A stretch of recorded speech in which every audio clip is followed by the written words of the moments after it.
Gente, eu acho que a gente pode começar, e se quem for chegando eu vou recebendo aqui. Então, mais uma vez, boa noite a todo mundo.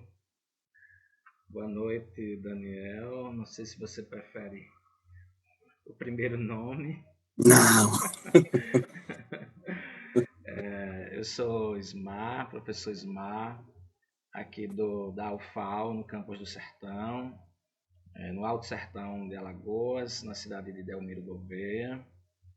E essa atividade acadêmica a gente tem realizado já pela quarta vez, numa iniciativa de oferecer outras discussões, né?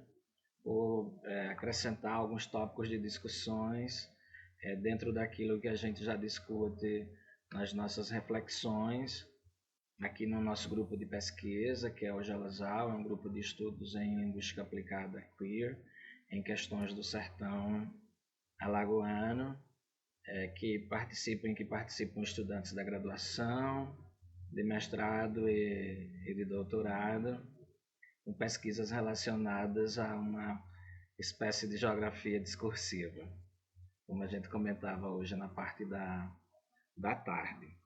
Então, quando eu vi o teu livro lá na Devires, né, eu imediatamente comprei, porque ele toca em questões que a gente discute, nas questões de gênero e sexualidade relacionadas à questão do sertão, nordeste. E foi uma felicidade você poder participar, conversar com a gente, que nessa data acho que você tinha outra atividade, Sim. e depois deu certo. Primeiro eu não conseguia te contactar, e aí entrei em contato com a editora, que Gil. possibilitou pelo WhatsApp. Então seja muito bem-vindo à nossa conversa, ao nosso papo extra. A fala do professor Daniel Moura está intitulado Cabra Macho e Flamengo Transculturados, né? Que é título principal do seu livro, que ainda complementa com a dança como embaralhamento de subjetividades. Eu vou só dar duas informações sobre Daniel e vou deixar que ele fale conosco e se apresente e diga mais informações que ele achar necessárias. Daniel Moura é professor adjunto da Universidade Federal de Sergipe, é doutor e mestre pelo programa de pós-graduação em artes cênicas da UFBA. Então, seja bem-vindo e a fala é sua, Daniel. Perfeito, professor. Muito obrigado. Boa noite, então, a todas as pessoas aqui presentes. É uma alegria para mim também estar aqui conversando com vocês. Eu não quis preparar nada, porque eu gosto de fazer essas conversas rompendo um pouco com o formato acadêmico que a gente já está muito habituado a fazer, né? Mostra slide, foto e etc, etc. É claro que isso enriquece mesmo o discurso, mas eu tenho dado preferência a tirar um pouco dessas hierarquias dos recursos para que a gente tenha uma conversa mais tranquila e descontraída na medida do possível. Eu gosto que os eventos acadêmicos que eu lidero ou que eu estou coordenando de alguma maneira tenham esse tom, sabe, assim, de mais tranquilidade, de menos nervosismo e de assumir erros e falhas e falta de conhecimento de qualquer coisa também, porque isso não é o crime. Sobretudo porque a gente tem também, né, no seu grupo, estudantes de graduação, então eu acho que fica mais confortável, sobretudo quando eles estão convivendo com mestrandos e doutorandos, para que não se sintam menores ou qualquer outro tipo de coisa nesse sentido. Então, como o professor já disse, eu sou professor aqui na Universidade Federal de Sergipe no curso de dança desde 2013. Eu gosto de começar a falar do meu trabalho seguindo um roteirinho que é sujeito, trajeto, objeto, porque aí eu posso me apresentar de forma um pouquinho mais aprofundada do que simplesmente dizer quem eu sou. Isma, tem alguém aqui com alguma deficiência auditiva, visual, para fazer alguma audiodescrição? Tem essa necessidade? Não, né? Tá. Então, veja, eu sou formado em dança, em licenciatura e bacharelado pela UFBA. Antes de entrar na universidade, eu já fazia dança flamenca. Então, é daí que começa o meu interesse pela cultura hispânica, né? Mais restritamente no que diz respeito à dança flamenca. Então, os meus estudos na universidade, da metade do curso para o final, começaram a apontar um interesse de utilizar as ferramentas do flamenco para produzir outros significados que não fossem aqueles que eu estava muito habituado a reproduzir. Então eu praticamente tentava fazer uma mímese do que para mim era o máximo da dança flamenca. Então eu consumia muito produto de YouTube, das figuras mais representativas da dança flamenca no mundo, sobretudo na Espanha, e tentava fazer ao máximo com que a minha performance, e aí performance no caso é modo de fazer, tá? Não tem nada a ver com os estudos da performance, com que a minha performance fosse o mais próxima possível daquilo que eu idealizava, daquilo que eu achava mais interessante na dança flamenca. Então, com o amadurecimento, como pesquisador e como pessoa também, eu fui entendendo que eu precisava produzir outros significados com aquelas ferramentas. Então, foi aí que eu comecei a me interessar e fazer alguns experimentos de coordenação motora, ou seja, o flamenco tem uma combinação muito frequente entre membros superiores e membros inferiores, né? Então a gente faz uma percussão com o sapateado do flamenco, que não é a mesma coisa do sapateado americano, e o tronco acompanha aquela movimentação. Então eu comecei a criar coisas separadas. Eu fazia uma percussão de sapateado e não fazia nada com o tronco para poder criar alguma coisa com a percussão que eu criei, com os pés, mas que não tivesse nada a ver com o flamenco da cintura para cima. Então foi assim que eu comecei a começar a quebrar os padrões que eu estava muito habituado a repetir, como a mímese da dança flamenca, naquela representação dos tablados. Todo mundo tem aqui alguma noção do que é a dança flamenca? Conhece, já viram alguma coisa? Normalmente as pessoas fazem assim, aquela dança assim, aquela dança assim, que é da castanhola, né? Então, se não tiver, eu posso falar um pouquinho depois a respeito disso, de como que se constitui a dança flamenca nos tablados tradicionais na Espanha. Até mesmo no Brasil, né? O Brasil, o pessoal tem muita vontade de ser um flamenco nascido na Espanha. Então, muitas pessoas aqui ainda continuam fazendo isso. Isso não é um crime, tá, gente? O pessoal gosta realmente de se sentir igual àqueles ídolos que eles idolatram tanto. E eu passei por isso por muito tempo. Mas aí as minhas demandas como pesquisador, acadêmico e etc. começaram a pulsar mais forte e eu tinha necessidade de produzir outras coisas. Então, eu faço flamenco desde 97, 98, alguma coisa assim. E essa foi a única atividade na minha vida que eu não parei até hoje. Hoje em dia eu estou um pouco mais quieto, porque eu sou mais professor do que artista, muito mais professor do que dançarino, mas ainda danço flamenco. Felizmente eu tenho dois parceiros aqui em Aracaju, que dá para a gente fazer algumas coisas. Uma outra professora de flamenco e um professor do departamento de música que toca flamenco. Então, assim, tive uma sorte muito grande de chegar aqui e encontrar essas pessoas para poder manter um pouco dessa prática. Então, ao final da graduação, eu já fui entendendo que eu gostaria de seguir uma carreira acadêmica, e aí fui professor substituto 4 anos na UFBA, continuei fazendo o meu flamenco daquele jeitinho mesmo, e aí quando eu me interessei em fazer um mestrado, eu já tinha produzido com o flamenco um espetáculo que tratava de questões nordestinas com a dança flamenca. Então, e olha que eu produzi esse espetáculo sem qualquer necessidade de falar sobre gênero, mas inevitavelmente as questões estavam lá. Eu gosto de dizer uma coisa que é do Parisson, dos problemas da estética, que ele diz o seguinte: a obra de arte tem as suas próprias regras. Então, o que a gente faz na criação artística é simplesmente obedecer às ordens que aquela obra que está por vir já nos impõe. Então, é só na prática que a gente consegue, de fato, descobrir o que a gente vai conseguir produzir com as nossas ideias. E eu digo isso com relação à escrita também, para quem está aí na demanda do mestrado e do doutorado, quem está na demanda de fazer um projeto para entrar na pós-graduação, é só fazendo que a gente sabe, de fato, como a coisa vai surgir. ainda que a gente tenha um esqueleto, um índice, um sumário, uma ordem ali que eu quero seguir isso aqui, mas o que você vai produzir a partir daquilo é o que a própria obra vai permitir que seja produzido. E isso, obviamente, tem a ver com a sua experiência e o seu conhecimento. Então, tem uma conjunção de coisas aí que fazem com que a própria obra estabeleça as regras de como ser construída. Então, como eu já estava nessa demanda de produzir outros significados com a dança flamenca, em 2009, se não me engano, eu fiz um espetáculo que se chamava Entre Carmens e Severinas. A ideia desse espetáculo, já pelo cansaço de reproduzir o flamenco ali na cópia fiel, era de trazer para a cena elementos da nordestinidade que pudessem casar com a dança flamenca. E aí a gente foi, eu digo a gente porque eu tinha um diretor musical e mais alguns músicos e pelo menos umas 40 mulheres que eram as minhas alunas que dançavam comigo já há alguns anos. Então, toda vez que eu produzia um espetáculo, eu compartilhava a ideia de produção com elas, e aí o trabalho era feito, não exatamente de forma coletiva, mas com muita contribuição de muita gente, das meninas, sobretudo.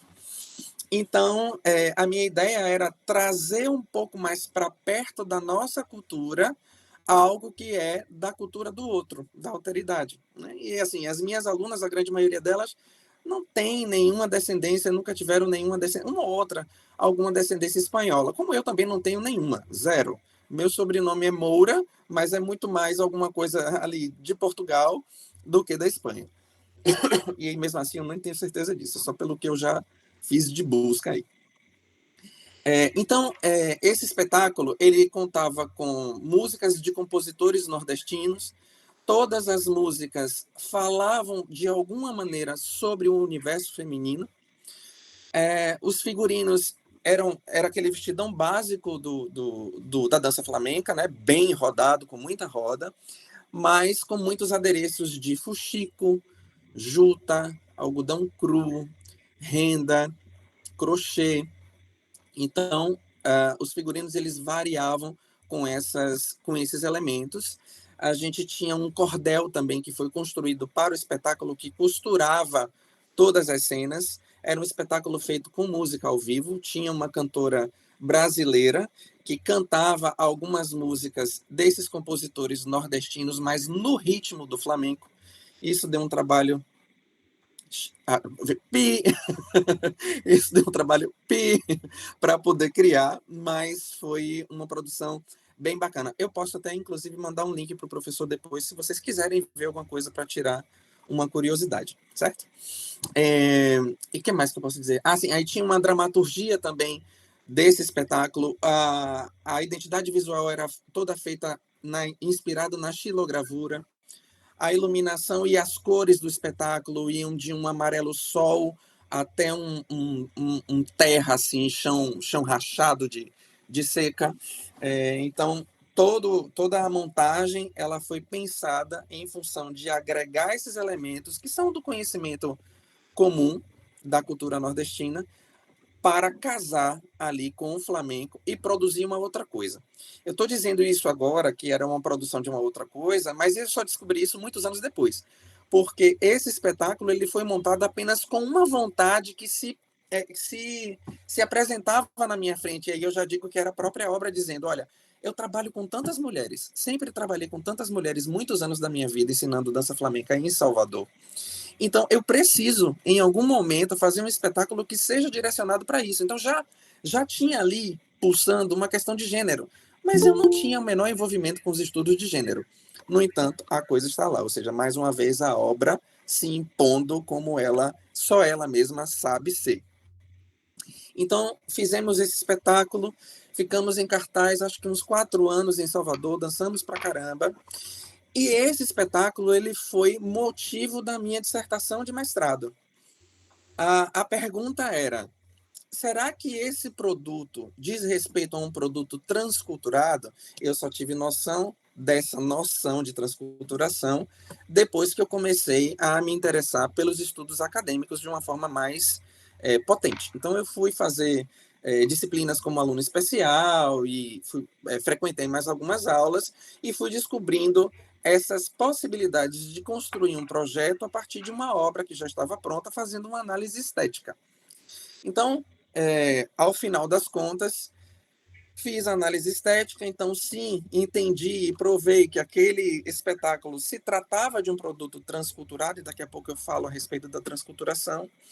E no final dessa dissertação, criou-se uma demanda que era continuar os estudos de gênero em outra abordagem, mas ainda com o flamenco. E aí é que vem de forma mais aprofundada a ideia de transculturação. Essa noção de transculturação é do Fernando Ortiz, um antropólogo cultural, e ele diz o seguinte: a transculturação ele propõe numa ideia contrária à ideia de aculturação. O que é a gente sabe que é a aculturação, né?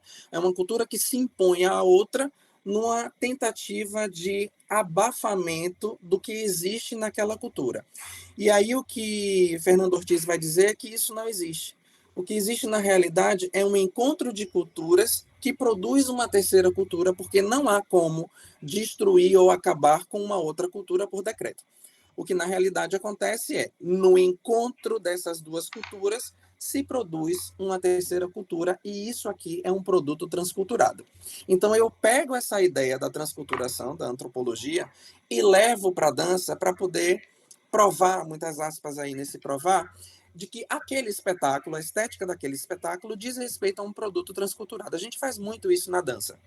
A gente pega algumas noções ou conceitos de outras áreas e valida as nossas produções. Não que a gente não tenha produção suficiente para isso, mas a dança tem esse hábito desde sempre. Até porque, quando as pesquisas acadêmicas de mestrado e de doutorado se iniciaram na dança, não tinha realmente tanta produção acadêmica assim. Então, a gente acaba se valendo das noções e conceitos de outras áreas para poder validar os nossos conhecimentos. Então, essa ideia da transculturação permaneceu na pesquisa de doutorado, mas já atribuindo as noções de gênero. Então, a minha ideia da tese era produzir, de fato, um produto transculturado a partir do encontro das identidades do cabra-macho nordestino, do imaginário dessa identidade do cabra-macho nordestino e do imaginário da identidade do dançarino de flamenco. Então, a construção da tese ela se baseia nesse encontro dessas duas figuras icônicas, digamos assim, para poder entender de que maneira seria possível criar um terceiro elemento sem uma identidade específica, mas que fosse, digamos assim, uma cópula genética, isso quem fala é Fernando Ortiz, né? Entre essas duas identidades e essa outra identidade, essa terceira identidade aqui transculturada, que não se sabe exatamente o que é. Se é um homem, se é um bicho, posso até mostrar também um trechinho aqui da performance, porque essa tese, em paralelo à tese, teve uma construção de uma performance também que tem 1h30, e eu apresentei essa tese junto com a defesa do produto escrito. Na realidade, foram 2 dias. Um dia eu apresentei a performance, porque seria uma defesa de tese já demora muito, né, com o material escrito. Então, com mais 1h30 de performance, não seria saudável para ninguém. Então, eu fiz a apresentação da performance em um dia e a defesa do material escrito no dia seguinte. Isso pode parecer um contraditório e é uma coisa que a gente briga muito na dança, que é as dicotomias entre teoria e prática, né? Na realidade, houve uma demanda por conta do tempo, mas a gente também correu esse risco de dizer, poxa, a performance ela já não é a própria teoria e a prática, por que precisa acontecer 2 defesas, né? Ou se eu produzir a própria tese de forma escrita e ela implica uma performance, por que eu tenho que apresentar a performance? Mas, enfim, isso também foi uma demanda artística, porque eu queria, minha orientadora queria, e assumimos esse risco de criar uma dicotomia na compreensão do outro.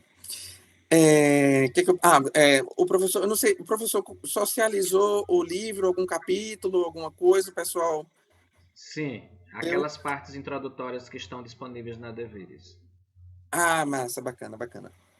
Então, ali vocês devem ter observado que o modo que eu escolhi para aquela escrita foi muito particular e necessariamente teria que ser alguma coisa que me desse prazer. que me desse tesão. Eu costumo dizer, sou professor de TCC, e eu costumo dizer para as minhas alunas, gente, ó, só dá para escrever o que você tem competência e, sobretudo, apetência, porque se não tiver tesão para fazer essa bagaça, não vai sair nada que preste, a gente não consegue chegar no final, a gente tem depressão no meio do caminho e não consegue completar a tarefa dos 4 anos ou 2 anos, seja lá o que for, que vocês estejam fazendo. Então, assim, a primeira coisa que eu me prometi quando eu entrei no doutorado foi: eu não vou entrar em depressão. Porque vocês devem saber, é muito comum, e eu tive colegas nessa situação, é muito comum que essa pressão de um mestrado e de um doutorado, sobretudo, por conta da extensão e do aprofundamento dos estudos, demanda uma saúde mental que hoje em dia a grande maioria de nós já não tem tanto, né? E eu estou generalizando aqui, arriscando fazer essa generalização, porque parece que a questão da saúde mental no mundo realmente é um assunto que está muito enfatizado hoje em dia, né? Pelo uso das redes, o excesso das telas, a pandemia que acabou com a vida da gente, o ensino remoto, entre uma série de outras coisas. Então, a gente tem aqui algumas sequelas ainda sobrevivendo. E olha que esse tema da depressão em doutorado não é uma coisa de agora, já é de muito tempo, né? E isso, obviamente, tem a ver ao modo como o programa interage com seus alunos, os orientadores, tem uma série de fatores que não é só simplesmente o fato de você estar produzindo algo ali que vai tirar muito de você, vai exigir muito de você. Então, se você não tem um acolhimento necessário ao seu redor, as coisas ficam ainda mais difíceis. Então, por isso eu me prometi: não vai ter ninguém, vai ser só eu, minha orientadora vai ser o que ela puder ser, e eu vou produzir alguma coisa que eu tenha tesão de fazer, que eu me divirta e que não me faça sofrer durante 4 anos. Então, foi assim que eu acabei criando essa escrita em narrativa, em diálogo. E aí, como é que isso surge? Eu fiz parte, muitos anos, de um grupo na Bahia que se chama De Mente, e a gente montou um espetáculo. Um dos últimos espetáculos que a gente montou foi inspirado em Nelson Rodrigues. Então, para isso, a gente trabalhava ali, acho que em torno de 8 meses, lemos a obra literária de Nelson Rodrigues todas as obras, e aí uma coisa que começou a chamar muito a atenção da gente era como Nelson Rodrigues escrevia as rubricas. As rubricas são, vocês devem ter visto no meu texto, são indicações que tem para cada personagem dar aquele texto a partir daquela indicação. Então, tem coisas que são muito óbvias. Por exemplo, o personagem entra na sala dando um bom dia festivo. Aí, então, o ator vai: bom dia, como estão todos? Muito bem, etc. E tem rubricas que são completamente engraçadas e sim, quase impossíveis de compreensão. Como, por exemplo, o professor entra na sala e dá um bom dia sórdido. Porra, como é um bom dia sórdido? Sabe? Então, entre outras, existem rubricas muito, muito interessantes, engraçadas e difíceis de compreensão na obra de Nelson Rodrigues. Então, quando eu estava na elaboração do texto, eu comecei a pensar que isso poderia ser um gancho muito bacana para poder me divertir, me dar tesão e criar algo disruptivo dentro da academia, né? Uma forma de escrita que não é comum. Eu duvido muito que vocês tenham lido alguma tese de qualquer área que seja que tenha sido escrita em texto de diálogo do começo ao fim. Então, isso foi um trabalho muito duro, mas ao mesmo tempo muito prazeroso e divertido. Então, professor, me dê limites, porque eu estou embarcando aqui, aí a gente... Você fique à vontade. Que eu acho que pode ser bacana também. Se você quiser em algum momento parar e perguntar alguma coisa, fique à vontade. Tá. Então, só vou falar mais umas coisinhas, e aí eu acho que eu já posso parar para poder ouvir alguma coisa de vocês, caso exista aí perguntas, sugestões ou mesmo ameaças. Vamos lá. Então,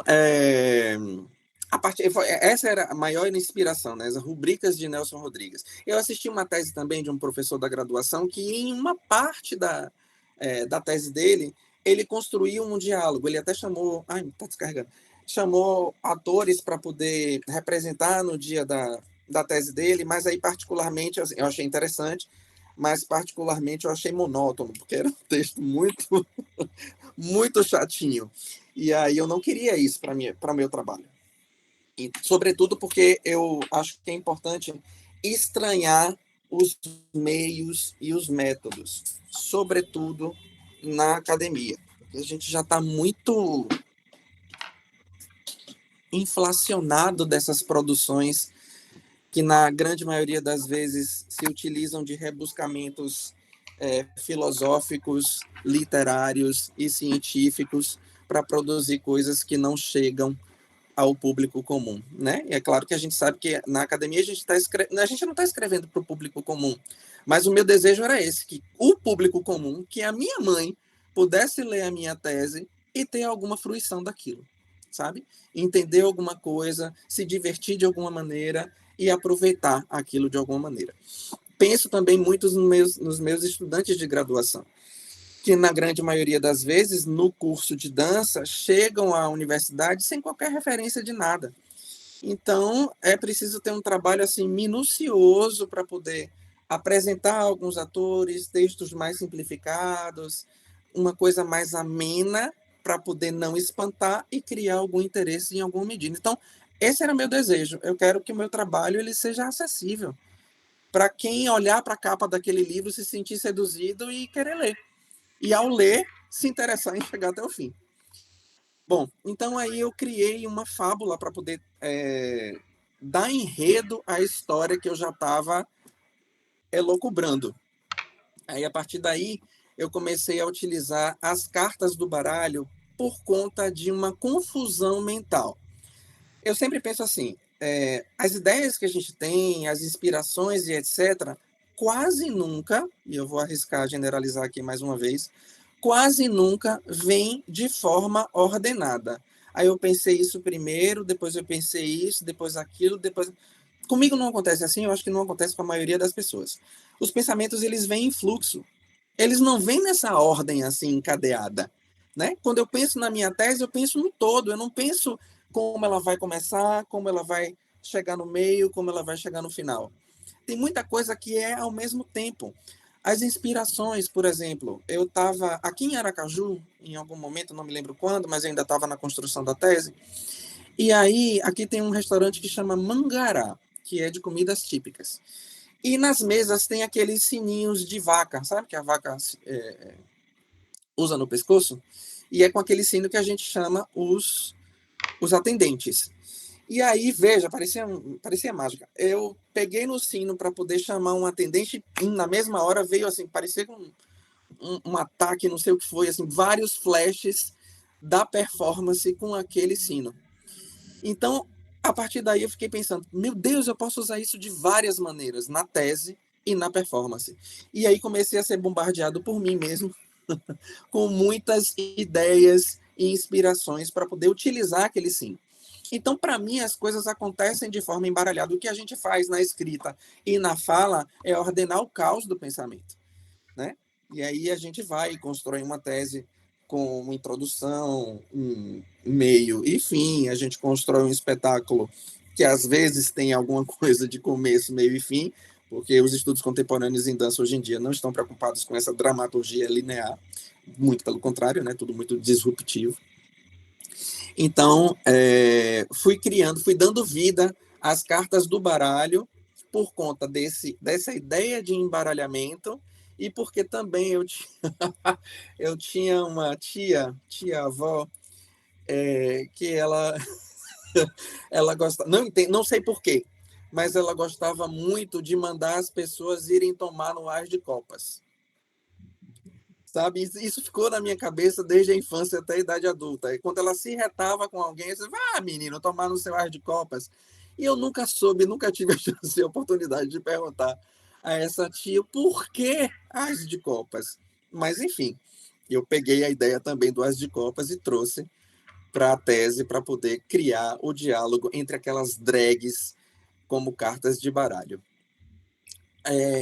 Eu acho que eu posso parar agora para poder ouvir alguma coisa de vocês, alguma pergunta, que aí me ajuda também a contar mais ideias. Tá certo, Daniel. Alguém gostaria de comentar, perguntar, xingar? Tá valendo. Juliana? Boa noite. Noite. Primeiro é uma satisfação ter acesso, ler seu texto, né? E agora escutar você falando um pouco sobre. Eu achei incrível essa proposta, né? Que chegou a você como embaralhamento e você traz para o texto, e aí, de forma diferente, nesse espaço acadêmico, né? Rompe ali aqueles padrões que são pré-estabelecidos no meio acadêmico. E aí eu gostaria de saber como isso foi recebido na academia, né? Antes da resposta, eu achei muito interessante como você organizou ali as personagens que são drags, né? Mas também que são inspiradas aí nesse embaralhamento e nas cartas de baralho, e como cada uma vai dizendo sobre essa tese, né? Das ideias, do gênero, enfim. Mas é isso que eu gostaria de saber. Como chegou na academia? O programa do qual eu fiz parte é um programa de artes cênicas, né? Então, de partida, a recepção já não seria um grande problema. Seria um problema se eu não tivesse respeitado ali as regras da ABNT, o que se espera de uma tese como um aprofundamento do argumento, as discussões, as muitas questões que são abertas do começo ao fim. Então, meu projeto era todo caretinha, né? Objetivos específicos, geral, justificativa, metodologia, tudo. Na hora da escrita, eu virei o barco de cabeça para baixo. Mas isso não foi um problema. Não foi um problema, tanto não foi um problema, que, inclusive, a minha tese ela ficou no segundo lugar no meu programa para o Prêmio CAPES de tese. Então, a recepção foi muito boa. Então, o próprio programa indicou a tese para o Prêmio CAPES. Então, assim, num programa em artes cênicas, isso não é um problema. A gente tem produções bastante fora da caixinha no PPGAC. Eu tenho uma colega da minha turma, por exemplo, que ela escreveu cartas, inspirado na obra das Cartas de Nover, que é um cara que fala da dança, e aí ela escreveu a tese toda como cartas que ela enviava para os autores, para os seus autores de referência. Então, ela criava um discurso ali, uma conversa, como quem troca cartas, com os autores com quem ela estava dialogando literalmente, sabe? Então, tem coisas assim no PPGAC. Então, essa recepção aí foi tranquila. O que mais admirou a banca foi o fato de eu ter conseguido sustentar uma discussão em diálogo do começo até o fim. Eu me lembro bem de duas pessoas assim: menino, eu peguei a sua tese, quando eu vi que você estava escrevendo como um texto de teatro, eu fui até o final logo para saber se você tinha sustentado essa ideia até o final. E aí, quando ela dizendo, aí quando eu vi que você sustentou, aí aquilo me deixa, eu quero ver agora o que foi que ele fez, para ver se de fato ele conseguiu sustentar com decência essa ideia de diálogo do começo até o fim. A curiosidade é realmente essa. Nossa, dá vontade de ler para ver como é que se deu isso aqui na teoria, né? Exato. E isso é bom, é isso que eu acho bom, sabe? Eu quis que a capa do livro ela fosse sedutora, então a ideia é que fosse ali uma chamada de filme. Essa foi o artista plástico que fez. Eu tive essa conversa com ele, olha, eu quero que seja um cartaz de lançamento de filme. Aí ele jogou todas as drags lá com os lugares de hierarquia, de privilégio, e a pessoa que olha a capa e já se sente seduzida porque ela é bonita, vai pelo menos virar uma página, né? E aí vai mexer ali no meio e dizer, olha, tem uma coisa aqui, vamos ver o que é que tem. Então era essa ideia mesmo, criar ali um artifício para que a pessoa fosse laçada pelo pescoço e não largasse o livro. Edneide? Olá, boa noite, professor. Boa noite, gente. Professor, eu gostaria de saber de que forma a metáfora do embaralhamento ela funciona como um recurso metodológico e simbólico na construção da sua tese. Menina, você sabe que a banca... Eu não tinha esse entendimento de que o embaralhamento era um recurso metodológico. Ponto. Isso foi o que até... Você foi certeira, viu? Isso foi o que a banca apontou no final, que eu deveria assumir a ideia de embaralhamento como recurso metodológico, e eu não faço isso em nenhum momento. Veja, é mais uma vez a coisa de como a obra ela se impõe. A obra tem as suas próprias regras. Então, eu tinha essa ideia do embaralhamento, no entanto, a obra ela se impõe e me diz, olha, a ideia do embaralhamento é um recurso metodológico, e eu não me dei conta disso. Só a banca, no final, foi que apontou que eu precisava assumir que o embaralhamento era uma ideia de recurso metodológico. Porque, para mim, na realidade, o embaralhamento era só uma confusão. Era um caos que eu estava tentando ordenar. E aí, por conta da literalidade da ideia de embaralhamento e confusão, foi que aí eu parti para a ideia de usar as figuras das cartas do baralho para poder construir as drags. Mas isso, para mim, não era metodologia, não era recurso metodológico. Hoje eu já enxergo de uma outra maneira. Ok. Quem mais gostaria de conversar com o professor sobre o texto, algum aspecto, ou sobre o que ele já nos apontou aqui na sua fala?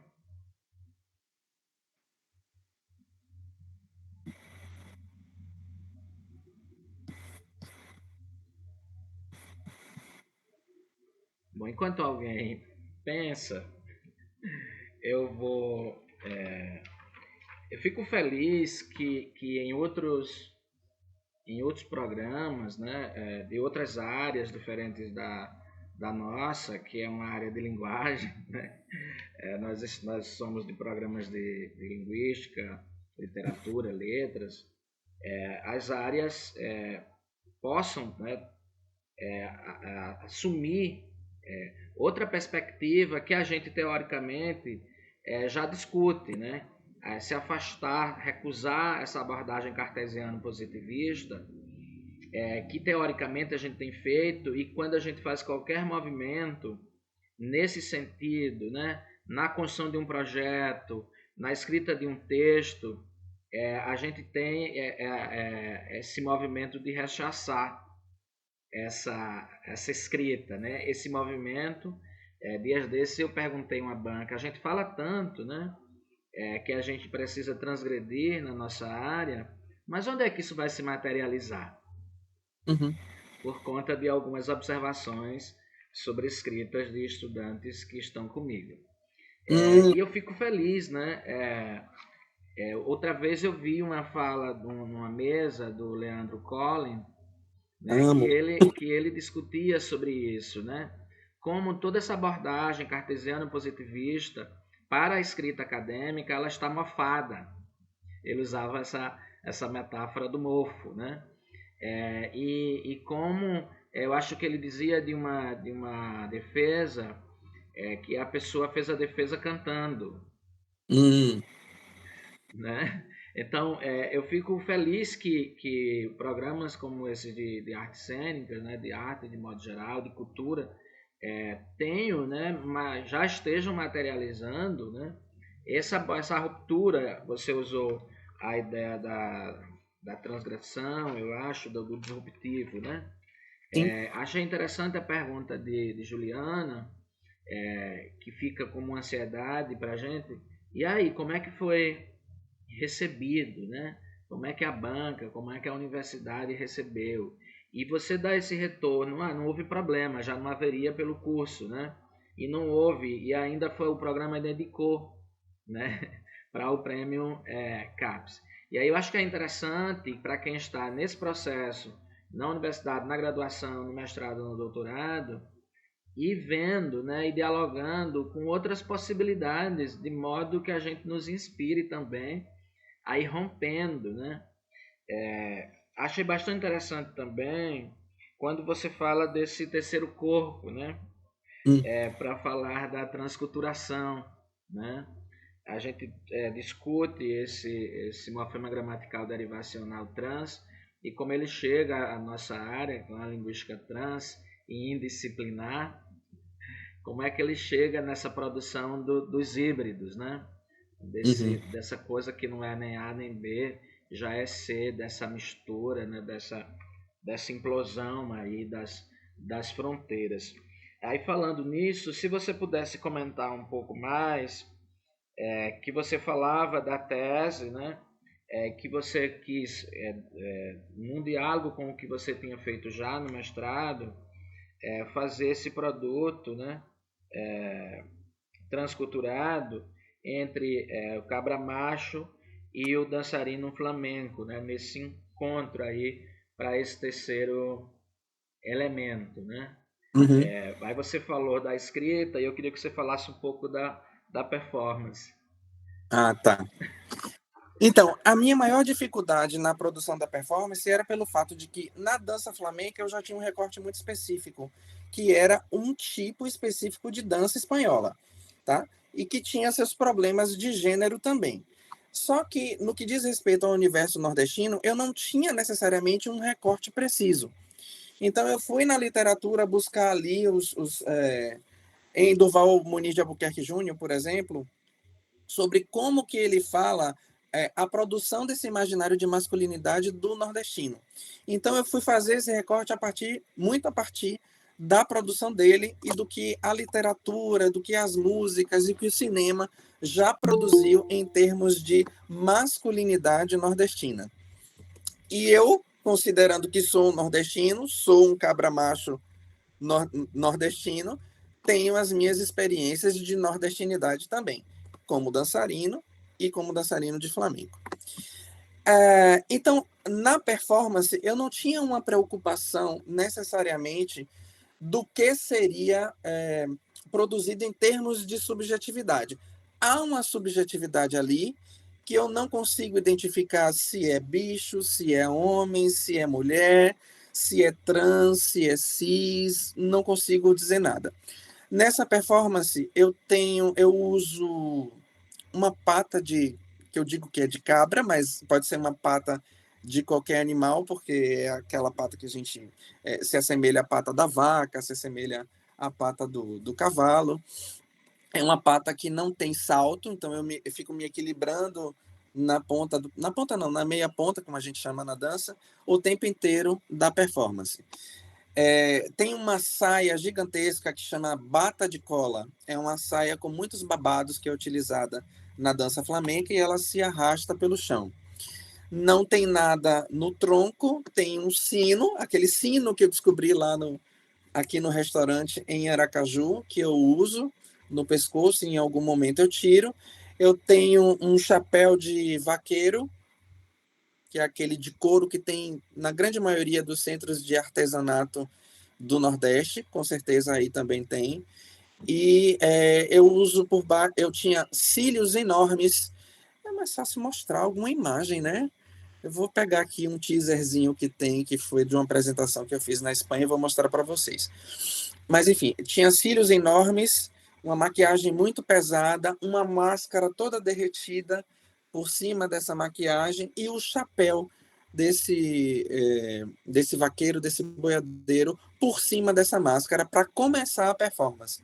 Então, eu começo com ela assim, agachado, não dá para identificar o que é, porque eu estou ali num bolinho muito pequenininho, só aparece as patas, e aí aos poucos eu vou revelando o que é aquela figura. E eu coloco a plateia sentada no chão, pelo seguinte, eu começo no nível baixo, ali mais ou menos no nível da plateia que está sentada no chão, mas depois eu fico com, sei lá, 1,90 m de altura, porque a pata ela é bem alta. E aí a galera da plateia está no chão justamente para subverter essa ordem hierárquica aí do estranhamento para a normatividade. Então as pessoas começam a me olhar de cima para baixo, aliás, de baixo para cima, né? Então o poder e a hierarquia naquele momento ali é daquela figura que não tem identificação. E aí começa a causar os estranhamentos durante a apresentação. Nessa apresentação, eu uso alguns trechos de textos, que são entrevistas que eu fiz na Espanha. Eu passei, não falei isso, né? Eu consegui uma bolsa de doutorado de sanduíche de 1 ano e morei 1 ano em Madrid para poder conhecer os autores com quem eu estava trabalhando e as figuras que eu sempre segui na internet, né? Então eu tive acesso à grande maioria dessas pessoas, fiz entrevistas com elas a respeito de assuntos que são relativos ao flamenco no que diz respeito ao controle do gênero. E aí eu vou abrir um parêntese rápido. Na dança flamenca tem um decálogo que foi feito por Vicente Escudeiro, que era um dançarino que já morreu há bastante tempo, e ele estabeleceu 10 condições para o comportamento do homem na dança flamenca. Então tem lá, não dançar com os quadris, não dançar movendo os quadris, não mover as mãos com os dedos abertos, porque as mulheres movem assim, e aí para ele os dedos do homem eles teriam que se mover assim, ou no máximo assim. Entre outras coisas, aí ele tem um dos decálogos, uma parte do decálogo que ele diz: não dançar com botas, com chapas nas botas. E olha que negócio bacana, isso aí é outro parêntese dentro do parêntese. A alegria do pesquisador quando encontra alguma coisa. Já existia um rumor de que esse item no decálogo de Vicente Escudeiro dizia respeito a uma rixa que ele tinha com outro dançarino de flamenco. Como era o nome do outro? Era Vicente... Não me lembro agora, mas digamos que seja José. Era alguma coisa assim. E ele... no senso comum dos dançarinos de flamenco, tinha essa fofoca de que Vicente Escudeiro produziu esse item do decálogo justamente para criticar a performance desse outro dançarino que, para Vicente Escudeiro, utilizava uma chapa no sapato. Por isso que eu falei lá no começo que o sapateado do flamenco e o sapateado americano tem distinções. O peso do sapateado flamenco é para baixo e do sapateado americano é para cima. Então você mal toca no chão no tap americano, enquanto que no flamenco você bate com vontade no chão. E a diferença é que no sapato flamenco tem taxinhas, que são preguinhos bem pequenos, na ponta e no salto. E no sapato do sapateado americano é uma placa inteira de metal. Então, esses elementos tocando no chão produzem sons diferentes. A placa é muito mais aguda do que a chapa, do que a taxa do sapato. Então, Vicente Escudeiro fazia essa crítica a esse dançarino, porque ele tinha um sapateado muito forte, muito estridente e tal, né? Ok. Cheguei na Espanha, conheci um dos autores que eu estava utilizando como referência na tese, ele me reforçou essa fofoca, e aí em um evento que eu fui na Universidade de Málaga, sem querer, andando pela cidade, eu me deparei com um museu do flamenco. É claro que eu entrei.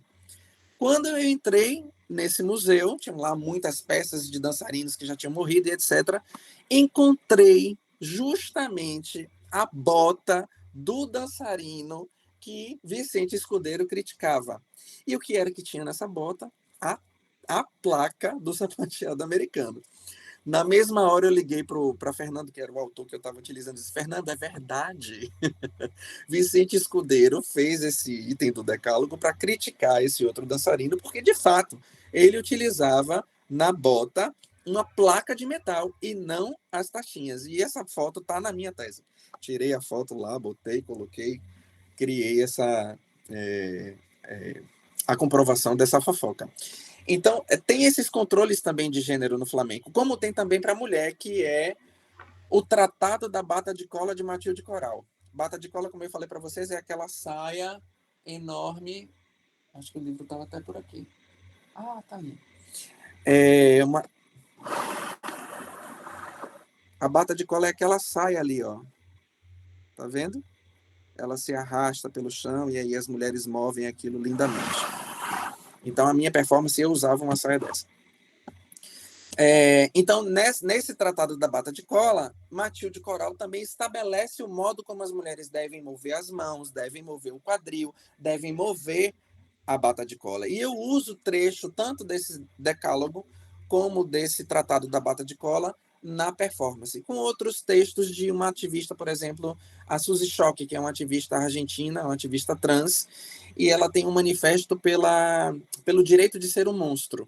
Então, eu fiz alguns recortes ali e vou colocando também nesse áudio da performance.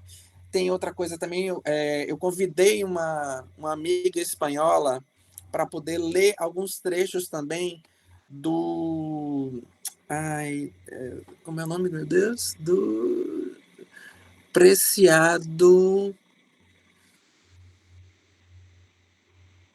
Esqueci agora. Me lembre, professor, ajuda. Ou Preciado. Isso, agora é Paul Preciado, mas antes era... Beatriz. Na minha... Beatriz, exatamente. Ele tem um livro que é... Estou esquecendo o nome do livro agora. Ele tem as primeiras edições tem um furinho, assim, como se fosse um cu na capa e atravessa o livro todo. Vocês já viram? Esqueci agora. É o contrato... Ai, droga, esqueci. Eu vou lembrar até o final. Mas, enfim, ela propõe um contrato que é um contrato de núpcia, mas não é um contrato de casamento normativo. Então, eu uso também trechos desse contrato no áudio da performance. E trechos das entrevistas que eu fiz com os professores de flamenco e algumas pessoas aqui no Brasil também. E ali eu vou desdobrando os elementos que estão em cena, como essa saia, por exemplo, tem uma hora que eu tiro e aí começa a subverter o uso, como Manuel Bandeira sugere, né? Repetir até ficar diferente. Dar ao pente funções de não pentear. Então eu pego os elementos e vou transformando eles em outras coisas para também começar a gerar outros significados por cima de significados, com justaposição de informações. E também vou movendo essa bata de cola como as mulheres movem, né? Propondo ali uma coreografia no uso dos elementos. E tem os leques também que eu uso e tal. Posso catar aqui rapidinho a performance se vocês quiserem ver. Bom, sobre a performance é mais ou menos isso. Deixa eu ver se eu acho. Protocolo.doc, contrato. Eu fiquei curioso para saber a reação da plateia. Bacana. Veja. Deixa eu ver se aparece aqui. Protocolo.doc. Foram reações distintas em cada lugar que eu apresentei, né? É óbvio que em Madrid os textos que estavam em português o pessoal não assimilava muito, mas interagiam muito com os textos que estavam em espanhol, sobretudo nos que tratavam da dança. Então tinham pessoas, alguns conhecidos e outros não, porque foi um espetáculo aberto, tinham pessoas que se identificavam muito pelo fato de já terem praticado dança flamenca e de como o ensino, na época dessas pessoas, era absolutamente restritivo. E aí, quando eu chego no Brasil, a galera se identificava mais com os elementos na nordestinidade, obviamente, até porque também nem todos entendiam os elementos que estavam ali em texto espanhol. Então, assim, tem um aboio de uma música de Luiz Gonzaga que eu uso no início e durante alguns trechos do áudio da performance, que a galera se toca muito, e sobretudo com os elementos, na pata. Eu recebi depoimentos muito bacanas, assim, de pessoas que viveram a vida inteira no interior e tiveram uma memória muito forte de suas práticas interioranas e de como, inclusive, a ideia do gênero e da sexualidade era um problema muito grande, lidar com essas questões, né? Então, eram pessoas LGBTQIAPN+, que se identificavam muito com a performance a partir desses elementos, que remetiam a um costume de sua terra e de sua infância e dos problemas que tinham relacionados a gênero e sexualidade.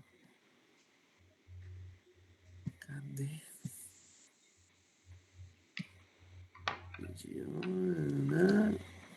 Eu já tenho um canal.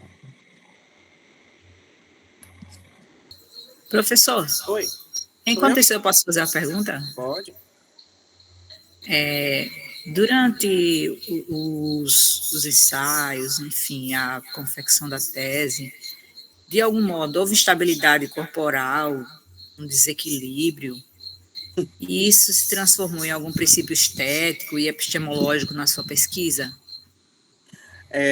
Os erros são motivos criadores também. Então, sim, muita instabilidade corporal. E aí, mais uma vez, é aquilo, a obra dizendo o modo como ela pode ser construída. Então, aproveitar os erros são deixas que a gente tem para poder criar outros caminhos que não estavam previstos antes.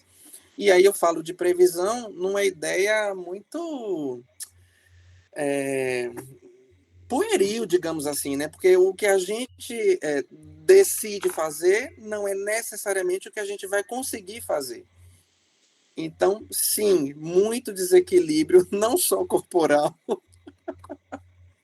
e aí fazendo uso da dicotomia novamente, mas desequilíbrios mentais também, porque chega uma hora que mesmo você produzindo alguma coisa que você está com muita vontade de fazer, o caos toma conta, né? E aí você precisa dar uma parada, uma respirada, abstrair com alguma coisa para poder conseguir voltar. A minha rotina em Madrid, que foi quando eu criei a performance, era bem complicada, porque eu andava com uma mala de 23 quilos para cima e para baixo, porque a saia ela é muito volumosa, a pata tem um peso, e tinha os outros elementos que eram menores. Eu levava livros também, eu levava uma série de adereços que depois eu acabei nem usando, e eu pegava metrô e andava um pedaço enorme, subia escada, descia escada, para poder chegar no lugar de ensaio. Eu levava quase 1 hora para poder chegar e 1 hora para voltar.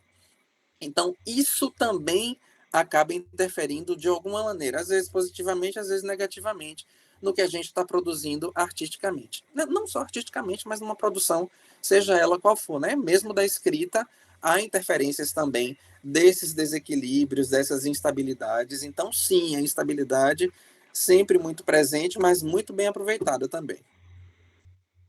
Ok para vocês? Cadê? Tá aparecendo, tá aparecendo. Tá.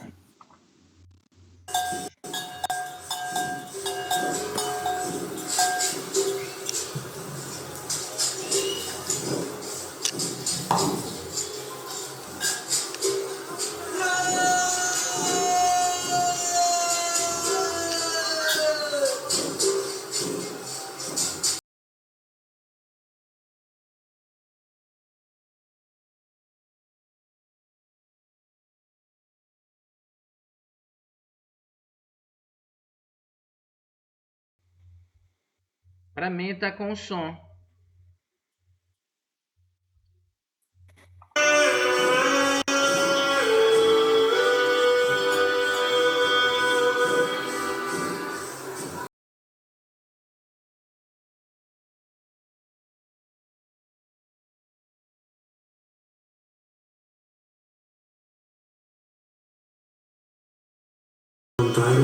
Corporalmente, renuncio à minha condição natural y corporalmente de mulher.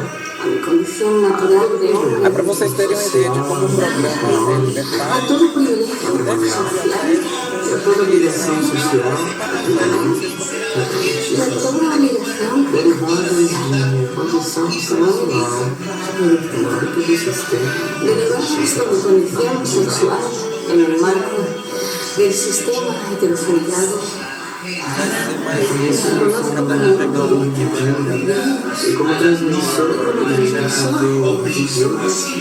meu próprio corpo. Poeta de la barbarie, con el humus de mi cantar, con el arco iris de mi cantar y con mi aleteo, reivindico mi derecho a ser assim, eu tinha um cabelo enorme, sea lo normal, vocês podem ver, com esse tatuado. sea lo normal, sea lo normal, sea que importa, sea lo normal, sea lo normal. Mi varón.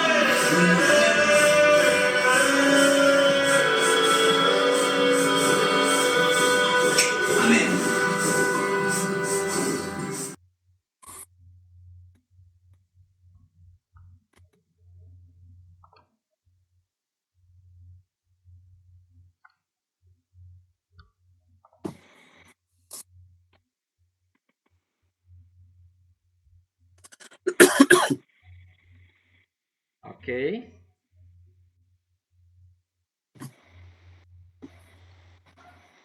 Conseguiram assistir?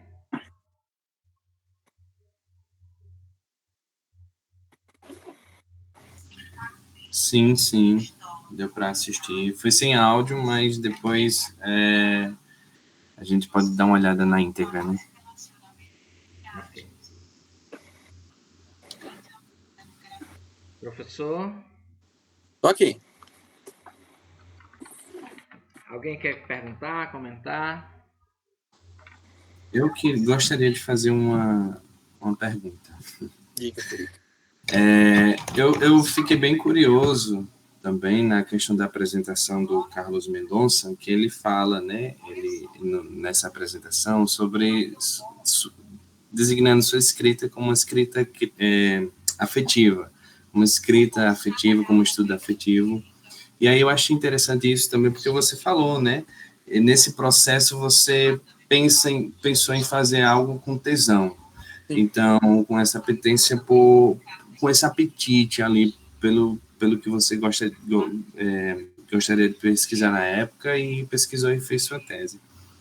Então, partindo disso, qual é essa sua expectativa, né, em relação aos seus leitores, em relação às suas leitoras, né?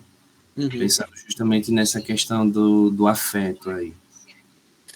Isso aqui é parte da expectativa, por exemplo, sabe? Ainda que ela tenha chegado, sei lá, muitos anos depois, porque eu defendi a tese em 2019.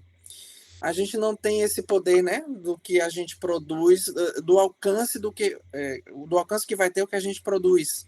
Então, essa, de fato, era a maior expectativa, que esse trabalho pudesse chegar a toda e qualquer pessoa que se sentisse seduzido de alguma maneira por ele e que, obviamente, se sentisse afetado. A ideia é essa mesmo, assim, afetar o outro pela imagem, pela escrita, pelos vídeos que pode ver, porque tem ali algumas menções de links e etc. Eu acredito muito nisso, assim, que a nossa produção acadêmica é essa contribuição que a gente dá para a sociedade, né? Então não pode ser uma sociedade restrita a nós aqui que somos privilegiadas de fazermos parte de um programa de pós-graduação ou de uma graduação. Então eu entendo que esse retorno que os pesquisadores precisam dar à sociedade é algo que chegue à sociedade de fato como um todo, e não a um campo restrito de pessoas privilegiadas. Então, quando isso aqui acontece, para mim é uma alegria muito grande, porque eu estou vendo que o que eu produzi, de alguma maneira, chega a outros lugares que eu imaginava e a outros até que eu nem pensava, porque tem pessoas que compraram o livro que não são das artes, que se sentiram afetadas de alguma maneira por aquela imagem ou por uma fala do Carlos que está, acho que é no final, né? A introdução é de Lia Rodrigues. Carlos foi meu co-orientador também, um professor da UFMG.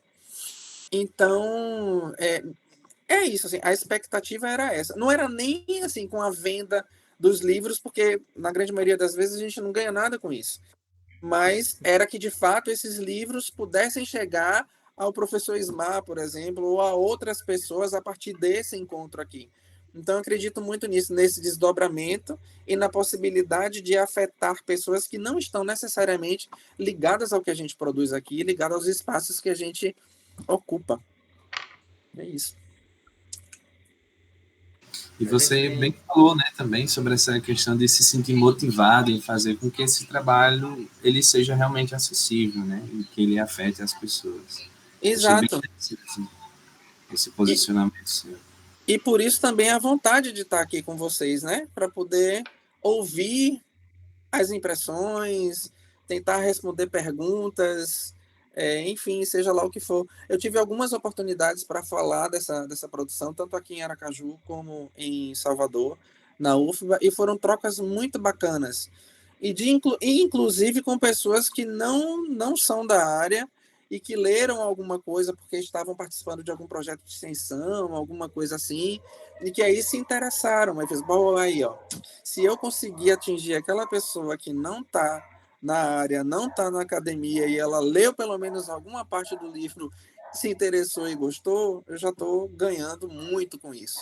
Porque teses umbilicais, aquelas que só estão concentradas no nosso bel prazer, eu acho que não tem muita função na sociedade, né? Só tem função na academia, às vezes nem tem tanto, mas na grande maioria das vezes fica, né, professor, restrita aqui a nós mesmas. Então, eu acho que essa não é a ideia. Eu acho, Ou que pelo menos não deveria ser a ideia, né? Perdão. Eu acho curioso, né, assim, interessante.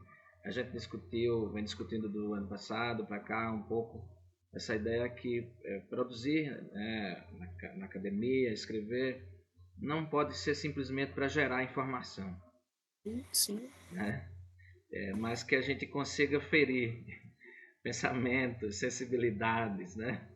Para cortar na perspectiva de Foucault, né? Que o saber não é para compreender, ele é para afetar, né? E que ele vem dessa afetação do mundo aos nossos corpos. Então, por isso, talvez, esse convite, né? Para conversar com você, dialogar com você. E eu fiquei pensando, Daniel, você enfatizou muito na tua fala, logo já no início, né? De romper o formato acadêmico, desse universo acadêmico. E você pouco falou, e aí eu queria saber se era também do teu interesse, né, nessa pesquisa, nessa escrita de tese e na produção dessa performance, fazer estranhar essa cultura de gênero, né, que você diz que ela está aqui tanto em relação ao Cabra Macho, por exemplo, com as leituras do Durval, como também para o controle desse dançarino flamenco, né? Uhum. Então eu queria saber se era também o seu interesse produzir, né?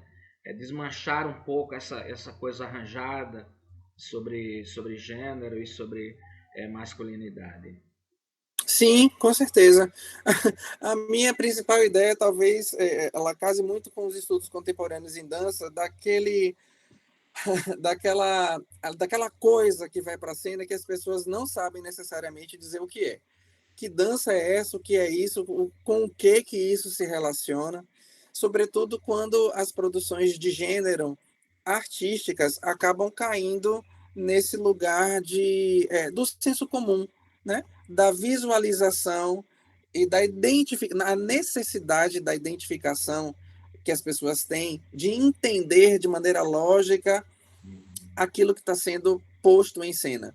Então, normalmente, quando existe algum tipo de produção de gênero e sexualidade na cena artística, acaba caindo no que eu poderia arriscar chamar de um estereótipo do entendimento do que são aquelas subjetividades. Então, de alguma maneira, aquilo está muito claro, está muito evidente que se trata de uma discussão de gênero a partir da figura do gay, da lésbica, da pessoa trans, não binária, seja lá o que for. E a ideia, eu não queria isso. Eu não vou utilizar o elemento como ele está posto para ser. Posso fazer em algum momento, mas a ideia não é essa. A ideia é criar outros significados. E você, não sei se vocês chegaram a prestar atenção na pata. Não tem salto, é só na meia ponta. Não há como sapatear como se espera de um sapato flamenco. No máximo eu ia fazer uma coisinha assim, mas para que eu ia fazer isso mesmo? Qual o sentido de fazer isso? Só para remeter um sapateado flamenco? Não, não é isso que eu quero. Entende? Então, realmente, a necessidade era provocar um estranhamento ao máximo possível. Tinha pessoas que vinham falar comigo e ficavam assim... Eu não sei o que é, eu não sei, naquela angústia da falta da possibilidade de identificação, porque a gente tem essa tendência, né? Aquilo que eu não reconheço, não identifico, eu crio um distanciamento, porque eu não sei o que é. Então, não consigo me relacionar muito bem, mas, ao mesmo tempo, há alguma coisa ali que me atrai, que me puxa. Então, é uma visualidade, é um corpo nu, é uma saia bonita, é um leque, seja lá o que for, uma maquiagem pesada, um cílio enorme. Eu usava cílio em cima e embaixo, uma lente branca. Então, tem ali algum apelo que faz com que a pessoa, ao mesmo tempo que ela distancie pelo estranhamento, ela aproxima pela curiosidade. Então, tinham pessoas que chegavam para mim e vinham tentar me dizer alguma coisa, mas ficavam tão angustiadas pela falta nem compreensão a palavra, porque não é a melhor palavra, mas da falta da capacidade de apreensão, sabe? Porque a apreensão das pessoas que não estão habituadas a ver esse tipo de coisa passa pelo entendimento de lógica da mensagem da apresentação, a lógica dramatúrgica de começo, meio e fim. Então, as pessoas não estão habituadas a isso. E, sobretudo, quando eu interajo, porque tem interação também com o público, sem nenhuma fala em nenhum momento, é só pela ação corporal. Então, tem uma série de coisas ali que causam um estranhamento após o outro, e que é isso que me deixa que me deixa contente quando as pessoas chegam e não sabem dizer exatamente o que é que elas sentiram, mas que foram afetadas de alguma maneira, sabe? E aí chegam essas pessoas que me dizem, me remeteu à minha vida na infância, no interior, a lida na roça, etc. O aboio, me lembrei do meu avô, que saía de manhã para fazer isso e aquilo e tal. Isso nas referências do Brasil, né? Da nordestinidade. E você comenta, né? Comentou aqui conosco, e como pessoas, homens que assistiram, que rememoraram, né? Tiveram lembranças narrativas relacionada a gênero e a sexualidade e aos controles sobre os corpos. E como essa produção possibilita, né, estranhar, rememorar, ressignificar também, né, memórias. E você citou uma obra, O Direito de Ser um Monstro, né, dos choques, que está ali também nessa mistura, né, nessa produção de subjetividade híbrida. Isso. E a gente está tão acostumado, ou é isso ou é aquilo. E Perfeito. Se fugir dessa binariedade, tem que ter determinado lugar fixo, né? E a gente vê como muitos corpos hoje, né, eles são rechaçados porque a gente está esperando uma identificação, né? Tá, se você não é o que a gente está considerando que é o normal, tem também o anormal que já está normalizado. Exato. E a gente está esperando esse anormal que já foi normalizado. Se você foge, né?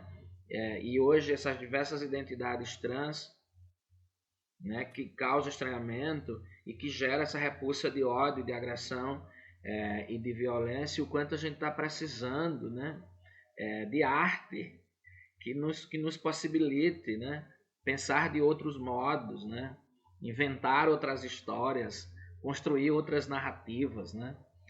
Eu gosto do trabalho, da ideia, fui tentando acompanhar aqui, né, o que você tinha dito antes, desse roteiro sujeito, trajeto e objeto, né. Eu achei interessante como isso se brinca, né. É aí que nasce esse desejo que você diz lá no início de ressignificar, né, de dar outros significados a partir das ferramentas do flamenco. E eu fiquei curioso para entender, esse desejo, ele vinha do quê? Se essa demanda era consciente, se não era consciente? Não sei se você pode comentar a respeito. Posso. É uma demanda que se tornou consciente a partir do momento em que eu entendi de que eu não sou espanhol, eu não sou um dançarino de flamenco que nasceu na Andaluzia, nem em Sevilha, nem em Jerez de la Frontera, em nenhum desses lugares que são mais tradicionais, e que o meu desejo, que era tão imenso por ser uma daquelas pessoas, não era possível. Não era possível para mim nas minhas condições. Então, eu fazia o flamenco em Salvador, que eu tinha condição de fazer, o máximo possível próximo daquela realidade que, para mim, era o objetivo. Então, com o passar do tempo e a maturidade chegando mais, eu fui entendendo de que eu poderia produzir outras coisas tão boas ou melhores, inclusive, artisticamente, que não eram necessariamente a reprodução daquilo que eu amava, que eu idolatrava. Até porque, em algum momento, isso se tornou pouco para mim enquanto pesquisador, enquanto estudante de dança, enquanto pessoa que entra numa sala de estúdio para produzir alguma coisa. Então, essa inquietação ela foi crescendo ao ponto de entender de que, de fato, eu poderia ou deveria, acho que até melhor, produzir outras coisas com aquele conhecimento que eu tinha, provocar alguns desdobramentos a partir daquele conhecimento. Então, essa era uma demanda que, em princípio, era mais uma curiosidade, mas que se tornou consciente com o passar do tempo. Ok, obrigado pelos comentários. Mais alguém gostaria de comentar, perguntar, dialogar com o professor Daniel Moura? Com xingamentos. Ameaças. Eu costumo perguntar se tem perguntas, dúvidas ou xingamentos. Comentários, dúvidas ou xingamentos. Vale Juliana? declaração de amor também. Juliana. Se você me permite voltar um pouco, quando você vai contextualizando como vai chegando a esse objeto, antes você fala também da transculturação, quando vai misturando aí o flamenco com a cultura nordestina. Uhum. E aí você fala de um espetáculo que são mobilizados elementos musicais, letras, ritmos imbricados, luz, e aí essa luz, ela tá ali para lembrar a cor do sol, a terra, e elementos, você traz elementos nas roupas também, e traz o cordel. E aí você fala também que teve um acesso à leitura de Albuquerque, né, Durval. Uhum. Quando você pensou esse musical, é o musical que fala? É um espetáculo de dança flamenca. Quando você fala quando você pensa esse espetáculo, você já tinha lido Durval Albuquerque para construir esse eu vou colocar a musical de novo porque eu esqueci a palavra agora. Espetáculo. Com todos esses elementos imbricados, ou você só veio ter acesso após o espetáculo? Porque tem alguns elementos do Nordeste aí que são elencados, né, a partir do cordel, da escrita, da letra, do ritmo musical, enfim, que podem estar para sentidos de Nordeste. E aí eu fiquei com isso desde o princípio, e a gente foi voltando para outra parte do objeto de estudo, mas fiquei muito curiosa para pensar como isso foi para você. Isso foi depois. Nada disso, nada dessas noções, teorias, epistemologias, nada disso veio a priori ao espetáculo. Não.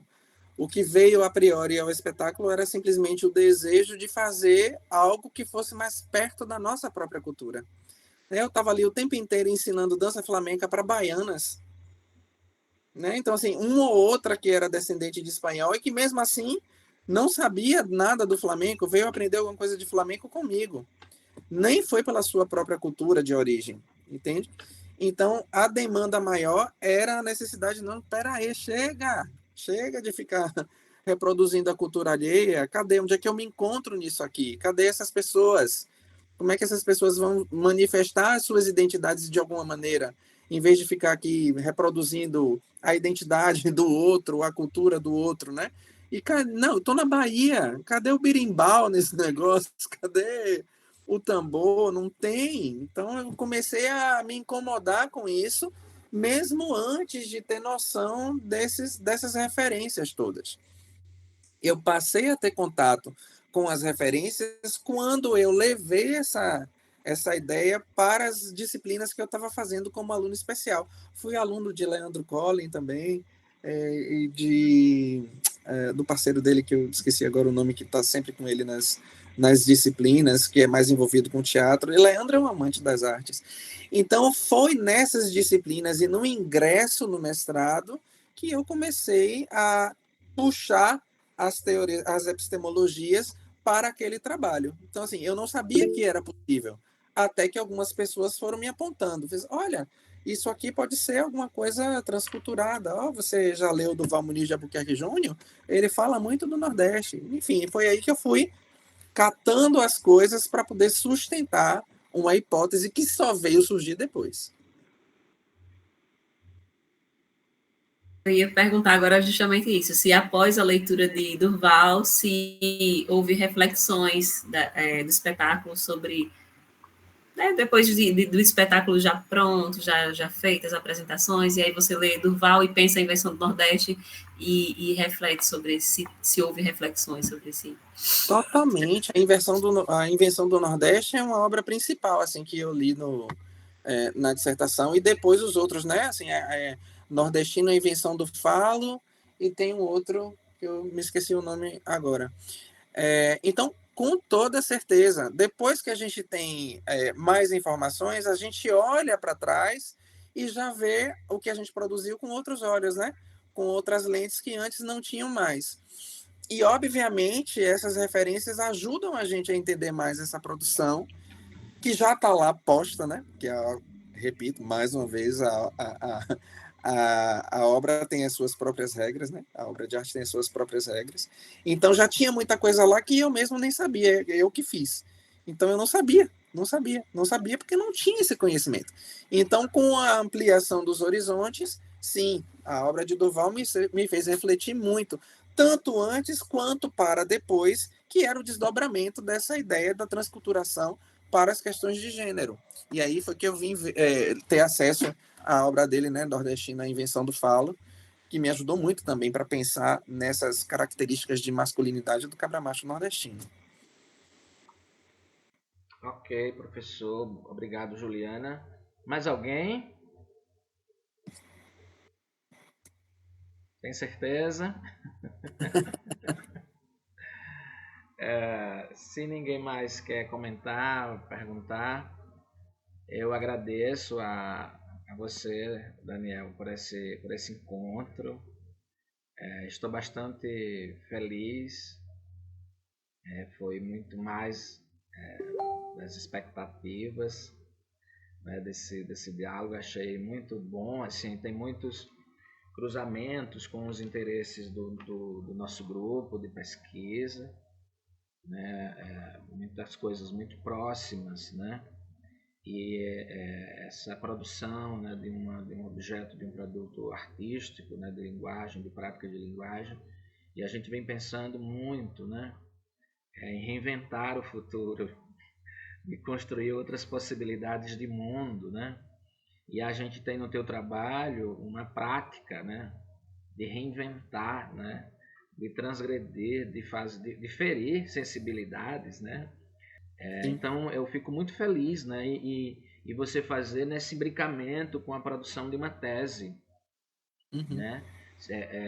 Uma discussão que é uma afetação, né, do mundo em você, e como você provoca o mundo, né, respondendo e dialogando com essa afetação. Então, assim, fico muito feliz de te ouvir, né?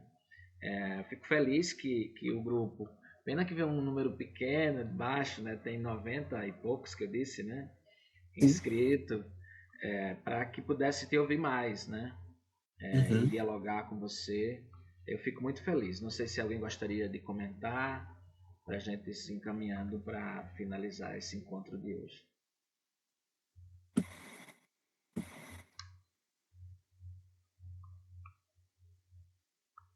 Eu passo a palavra a Daniel para que ele faça suas considerações. Perfeito, eu também fiquei muito feliz pelo convite, fiquei um pouco preocupado de não conseguir participar, mas felizmente deu tudo certo, né? O evento que eu tinha acabou mudando de data e foi possível estar aqui nesse encontro com vocês. Muito obrigado pelas perguntas, pelas colocações, é sempre um prazer, assim, poder... qual é o nome do canal no YouTube? Daniel Moura. Eu vou mandar... Tem um outro link, Ismael, eu vou mandar para você, que é o do espetáculo Entre Carmes e Severinas, que eu utilizei na defesa da dissertação, que tem um fragmento assim de várias cenas e tá bem bacana. E aí você pode compartilhar depois para o pessoal ver. E aí quem quiser pode chegar aqui e me perguntar mais alguma coisa se tiver afim. Então é sempre bom mesmo a gente poder discutir e apresentar o resultado de uma pesquisa que na realidade está sempre em andamento, né? Eu costumo dizer que não existe ponto final na pesquisa, é sempre um ponto de segmento, porque eu não imaginaria que quando eu começasse a fazer flamenco, o flamenco ia me levar a um doutorado, sabe? Eu estou aqui até hoje insistindo no flamenco e querendo desdobrar essa produção de tese em mais outras coisas, em um pós-doutorado, seja lá o que for, e continuar essa insistência pela pesquisa, porque a insistência acho que é o que move a gente, né, na academia, para poder permanecer sempre desdobrando os elementos de interesse que a gente tem em relação a alguma coisa. Então é muito bacana ter um retorno desse, assim, da sociedade, né, porque também somos parte da sociedade, que teve contato com um trabalho produzido, que a gente não tem a noção de qual é o alcance que isso vai ter. Então esse retorno, nossa, é bom demais. Então eu só sou agradecimento a vocês hoje pela essa oportunidade. Muito obrigado. Obrigado, professor. Obrigado a todo mundo. Eu vou colocar os vídeos lá no site do evento, na parte em que estão as informações da fala do professor Daniel Moura. E aí outras pessoas, né, podem já ver direto lá, acessar os vídeos. Eu fico a aguardar o Daniel mandar os links que ele acha que eu posso colocar lá e eu coloco. Então, boa noite a todo mundo, obrigado. E quem está no evento, a gente se encontra amanhã de manhã presencialmente. Daniel, um abraço e muito obrigado. Outro para você e para vocês. Muito obrigado, gente. Boa noite. Boa noite. Tchau, tchau. Boa noite.